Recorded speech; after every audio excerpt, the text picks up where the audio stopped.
अशा प्रकारे आपला श्यामची शाळा हा सुंदर असा चित्रपट पाहून झालेला आहे.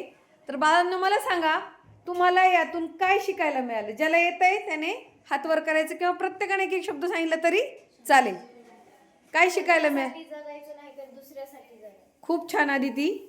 हा स्वप्नाली बाळा. मला याच्यातून हे शिकायला भेटलं की शाळा शिकणे किती महत्त्वाचे आहे. खूप छान. तू कॉन्फिडेंटली उत्तर देते पण थांबायचं नाही. हा तुझ्या चेहऱ्यावरचे हावभाव सांगतात. हा हा सांग बाळा, काय शिकायला मिळालं?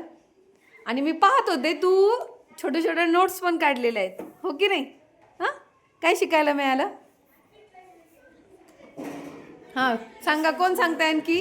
मी परत येते तुझ्याकडे. हां, मुलांपैकी सांगा काय शिकायला मिळालं? गोविंद, काय शिकायला मिळालं बाळा? शिक्षण महत्वाचे. खूप छान, गोविंदाला टाळ्या वाजवा. आणखी काय शिकायला मिळालं सांगा? सांगते. हां सांग. दुसऱ्याच्या चेहऱ्यावरचा आनंद घ्यायला पाहिजे. हो, खूप सुंदर. टाळ्याचा बरं सावरियाला. हां सांगा.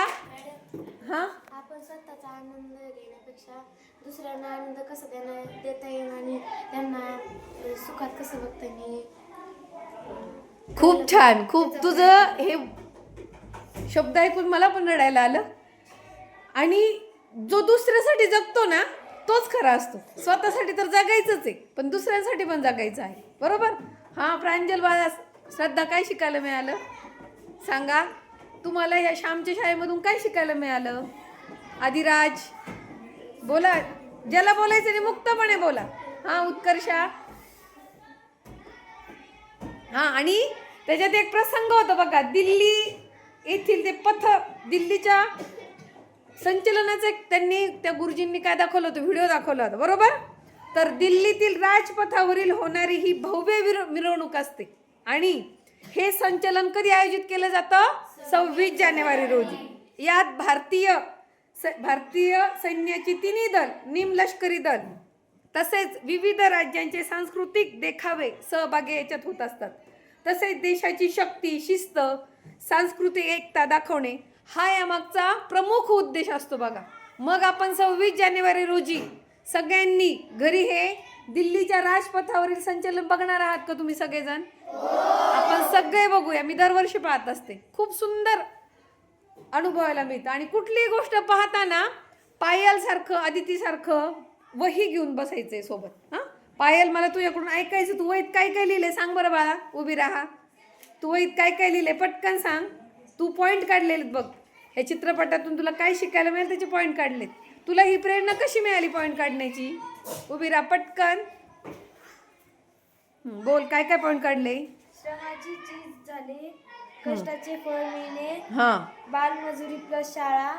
हां तिने पॉईंट काढलेत बघा. या सिनेमातून काय शिकायला मिळालं? हां 26 जानेवारी टीव्ही कार्यक्रम, हम्म, गाण्याचे नाव देवा, मला शाळेत जायचं आहे. हां खूप छान. श्यामचे नाव श्याम नारबा उसवणे, शिक्षकाचे नाव मानकर सर, श्यामला शाळेत नेणाऱ्या मुलीचे नाव पूर्वा. खूप गुड, खूप सुंदर बघा. Very good. श्यामची शाळेसाठी तळमळ, श्यामला चित्र काढण्याची आवड.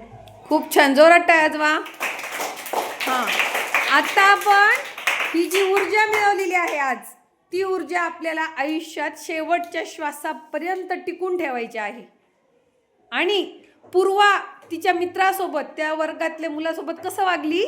तिने त्याला न्याय दिला. त्याचं नाव नव्हतं शाळेमध्ये बाळांनो, पण ते चित्र तिने त्याच्याकडून काढून घेतलं आणि तिच्या नावाने ते चित्र पुढं आणलं, कारण तिचं नाव शाळेमध्ये होतं. आणि शेवटी काय झालं? ज्यावेळेस त्याला बक्षीस मिळालं, त्यावेळेस तिने कुणाला वरती बोलवलं स्टेजवर? श्यामला बोलवलं. मग आपल्याला पण असं वागायचं का पूर्वासारखं? वागायचं. जर आपल्या अवतीभोवती असं कोणी श्यामसारखा मुलगा असेल, मुलगी असेल, तर आपल्याला त्यांना शाळेत आणायचंय. शाळेच्या प्रवाहात त्यांना सामील करून घ्यायचंय, बरोबर? आणि जर त्यांच्यात काही कलागुण असतील तर त्या कलागुणांना आपल्याला त्यांना पुढं घेऊन जायचं आहे, हो की नाही?